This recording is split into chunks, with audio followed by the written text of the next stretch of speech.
Hello everyone. Today we'll be discussing on the topics unlawful assembly and rioting under the Indian Penal Code 1860.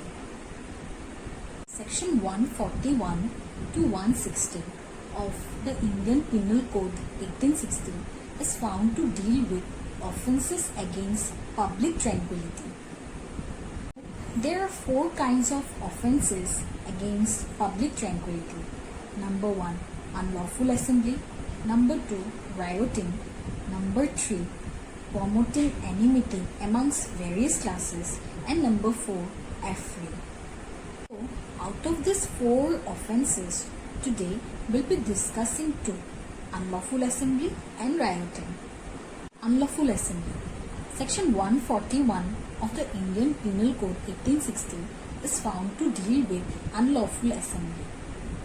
Lawful assembly means an assembly of 5 or more people with a common objective to show off criminal force in the following cases. 1. To prevent central government or state government or parliament or state legislature or public servant from performing lawful duties. 2. To register execution of legal process. 3. To commit mischief and criminal trespass. Number 4.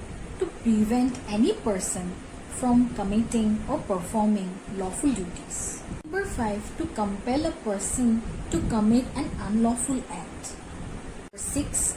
To take illegal possession. 7. To deprive a person from lawful possession. Let us discuss an illustration. So, suppose 6 people surround a police officer and prevents him from performing his lawful duty. In this case, the 6 people will be guilty of committing unlawful assembly.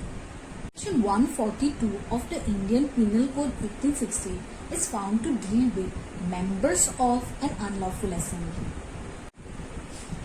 So, if a person has the knowledge and he knows about the characteristics of an unlawful assembly and thereby he joins and continues in the assembly, then that person will be a member of the unlawful assembly. Right, now let us discuss about the punishment for unlawful assembly. Section 143 of the Indian Penal Code 1860 is found to deal with punishment for unlawful assembly. Whoever is guilty of committing unlawful assembly shall be punished with imprisonment of either description for a term which may extend to 6 months or fine or both.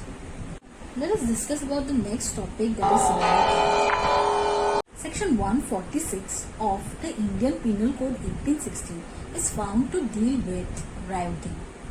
If any member of the unlawful assembly applies force in furtherance of the common objective, then all the members will be guilty of rioting. Section 147 of the IPC 1860 is found to deal with punishment for rioting. So, whoever is guilty of rioting shall be punished with imprisonment for either description for a term which may extend to 2 years or fine or both.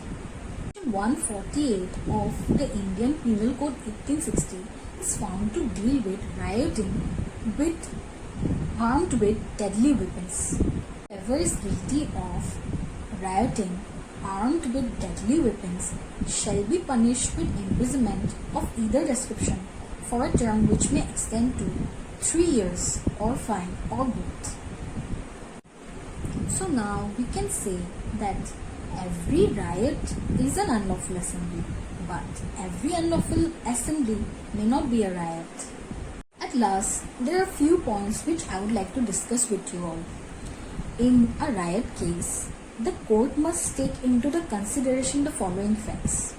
Number 1, there must be minimum 5 members involved, and one characteristics of the unlawful assembly must be fulfilled. Mere spectators shouldn't be included. The court must be absolutely careful The court shouldn't pronounce a judgment on the basis of a single eyewitness. The leaders must be punished severely and the followers must be punished leniently. So now I would like to end today's discussion, and today we learned about the topics rioting and unlawful assembly, and I hope that now if somebody asks you, you can also tell the difference between the two. So I hope you liked the video. Thanks for watching, and for more such legal videos, stay tuned to LexCliq.